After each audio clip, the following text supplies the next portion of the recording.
कहो किसो सोरगार जो अबू बकर प्यारे जो मोहब्बत ठार जो बुधाया अवांखे कहो।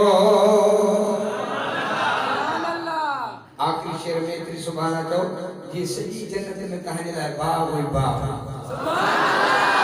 बुधाया अवांखे कहो किसो सोरगार जो अबू बकर प्यारे जो मोहब्बत ठार जो बुधाया अवांखे कहो।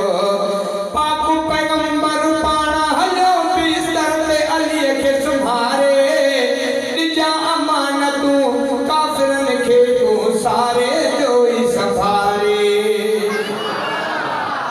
ओ पाक पैगंबर पाना हलो बिस्तर ते अली के सुभारे निजा अमानतूं काफिरन के तू सारे जो ही संभारे। ओ विचा काफिरन जे अरबी टपियो निर्वार जो अबू बकर प्यारे जो मोहब्बत ठार जो बुधाया अवांखे कहो। पाक पैगंबर पंहिंजे घर का आयो सिद्दीक़ जे दर ते हुक्म मिलियो वा हिजरत जो फरमायो अबू बकर खे। ओ पाक पैगंबर पंहिंजे घर का आयो सिद्दीक़ जे दर ते हुक्म मिलियो वा हिजरत जो फरमायो अबू बकर खे।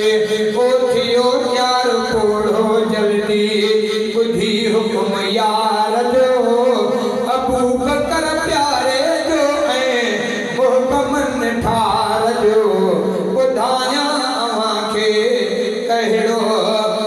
मदद कंदो अल्लाह असांजी ईंदो सद में सदवा कोई सिद्दीक़ गम न कर टियों परवर पाण सां गॾु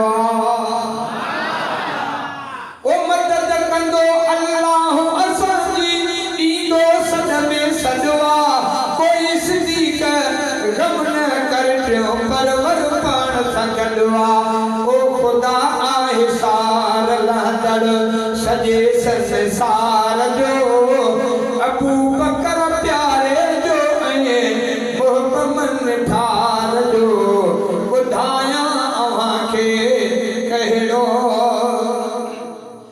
अहमद चंद्रा अबू बकर जा घर भाती अलिजी विया खादिम पुटड़ो न्याणी अस्मा ख़िदमत में रंगिजी विया।